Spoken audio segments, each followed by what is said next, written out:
Mark Davis, a retired Marine Corps veteran and a respected community leader, decided to spend his Saturday morning at the park, where the chaos of the world seemed to fade under the shade of the old oak trees. After a week of mentoring young veterans and organizing a food drive, Mark deserved a break. He brought a book, a thermos of coffee, and his trusty red "Make America Great Again."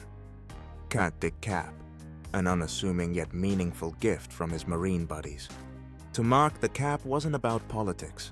It was about pride in his service, in his country, and in the ideals he fought to protect. The park buzzed with life. Joggers circled the trails like clockwork. Families spread out picnic blankets, and kids squealed as they raced across the playground. Mark found a bench under a sprawling oak tree, far enough from the noise but close enough to enjoy the ambience. He cracked open his book and let the peaceful morning take over. He was mid-chapter when he sensed a shift in the air. A small group had gathered nearby, their conversations hushed but pointed. At first, Mark didn't look up. Groups came and went in parks. It was none of his concern. But the whispers grew louder, evolving into murmurs punctuated by sharp glances in his direction. He finally looked up, meeting the gaze of a woman who had stepped forward, a megaphone in hand.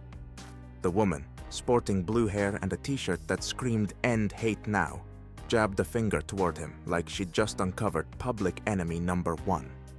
"There's no room for hate in this park," she declared, her voice amplified by both her megaphone and righteous indignation. Mark blinked, unsure if she was talking to him or someone behind him. "Excuse me?" "Your hat!" she snapped, pointing at his head as if it were a weapon. "It's a symbol of oppression and division. How dare you flaunt it here?" Mark tilted his head, his brow furrowed. He'd faced sniper fire in far-off deserts, negotiated with stubborn officials, and once even had to pull a Marine out of quicksand. But this? Being labeled a symbol of hate for wearing a cap? That was new. "I'm just here for a peaceful morning," he said, closing his book and keeping his tone even. The woman scoffed, her expression radiating disbelief. "Peaceful? That hat disrupts peace by existing. It offends everyone here." "Not me," a guy on a nearby bench muttered, earning a glare from the crowd now forming around Mark. A younger man in the group stepped forward. "You can't just parade around with that thing like it's okay. People are uncomfortable." Mark stood up, not to intimidate, but to meet them eye to eye. "Listen," he said, his voice calm but resolute. "I fought for your right to speak your mind, and I don't regret that. But that same right applies to me. It's a hat, not a manifesto." The crowd didn't take kindly to his logic. "Maybe you should leave," the blue-haired woman snapped, her megaphone trembling slightly in her hand. Mark sighed, his patience unshaken. "This park belongs to everyone, including me. I'm not going anywhere." The group began chanting, "No hate! No hate!" drawing attention from families and joggers. Some bystanders filmed with their phones, a few whispering, "This is ridiculous," while others watched, wide-eyed. One kid tugged at his mom's sleeve. "Why's that lady yelling at the nice man with the book?"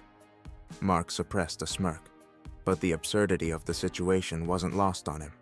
He stood firm, silently wondering how a simple morning had turned into a scene from a poorly written drama. It was clear, though, this showdown was far from over. As the chanting grew louder, the crowd doubled in size. More people joined, some genuinely upset by the sight of Mark's hat, while others seemed to thrive on the commotion. A young man with a camera phone live-streamed the event, narrating, "We're confronting a MAGA supporter right here in our community park. Let's show him that hate has no place here."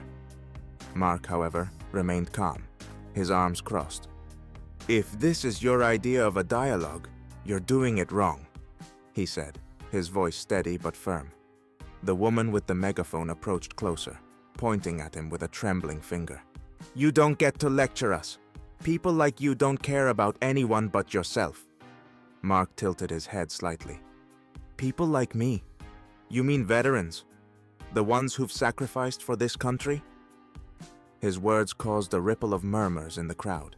Some looked unsure, while others grew angrier. "Don't try to play the veteran card," a younger man shouted. That doesn't excuse the message on your hat. Nearby parkgoers were visibly uncomfortable. A middle-aged couple whispered to each other, and a young mother grabbed her child and moved to another bench. Mark noticed the growing division but refused to lose his composure. "Why don't you tell me what offends you so much about the hat?" Mark asked, looking directly at the woman. "It's a symbol of racism and intolerance," she snapped. Mark nodded slowly. "And you've decided that makes me a racist, based solely on what I'm wearing?" The woman faltered for a moment but recovered quickly. "We've seen it too many times. That hat represents hate." Before Mark could respond, the man with the live stream spoke up. "We should call the park rangers. He shouldn't be allowed to stay here and intimidate people." "Intimidate?" Mark said, raising an eyebrow. "I'm standing here holding a book. If that's intimidating, I don't know what to tell you." The crowd's mood darkened further as more people began shouting. One man demanded Mark remove his hat, while another insisted he leave the park entirely. "I'm not going anywhere," Mark said firmly, his voice cutting through the chaos. "And I'm not taking off the hat. You're free to disagree with me, but I've done nothing wrong." The woman with the megaphone raised it again.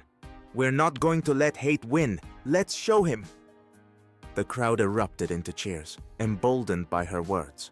Mark noticed a few of them beginning to close in, and while he wasn't worried for his safety, he knew the situation was spiraling out of control. Just as the crowd's chants reached their peak, the sound of a whistle pierced the air. Everyone turned to see two uniformed park rangers approaching, their expressions serious. "What's going on here?" one of them asked, scanning the scene. The woman with the megaphone wasted no time. "This man is causing a disturbance with his offensive attire. We've asked him to leave, but he refuses." The ranger turned to Mark, who stood calmly with his hands at his sides. "Sir, is that true?" Mark shook his head. "I've been sitting here quietly, reading my book. They approached me because they didn't like my hat." The ranger frowned, looking between Mark and the crowd. "We've had several complaints about harassment," he said. "I haven't harassed anyone," Mark replied. "But I've been on the receiving end of plenty." The second ranger glanced at Mark's hat, then at his face. Something clicked, and his expression shifted. "Wait a minute," he said, stepping closer. "Aren't you Colonel Mark Davis?" The crowd fell silent. Mark nodded. "Retired, but yes, that's me." A wave of recognition spread through the group. Some people in the crowd exchanged awkward glances, while others pulled out their phones to Google his name. "You're the guy who led that rescue operation overseas," someone blurted out. "And the one who runs the veteran mentorship program," another added. The woman with the megaphone froze, her confidence evaporating. The tension in the air dissipated as the crowd's anger turned to unease. The rangers turned to the woman. "Ma'am, it seems you've made some assumptions. Colonel Davis is a decorated veteran and respected member of the community." The color drained from her face. I didn't know," she stammered. Mark, still calm, looked her in the eye. "Maybe next time you'll think twice before judging someone based on appearances." The crowd began to disperse, some muttering apologies, while others left quietly. The man with the live stream turned off his camera, looking embarrassed. As the park returned to its usual calm, one of the rangers approached Mark. "Sorry for the trouble, sir." Mark nodded. "No harm done. Just glad it didn't escalate further." He turned back to his bench, picked up his book, and sat down. The park was peaceful again, and Mark resumed reading, his hat still firmly on his head, a quiet symbol of resilience and pride.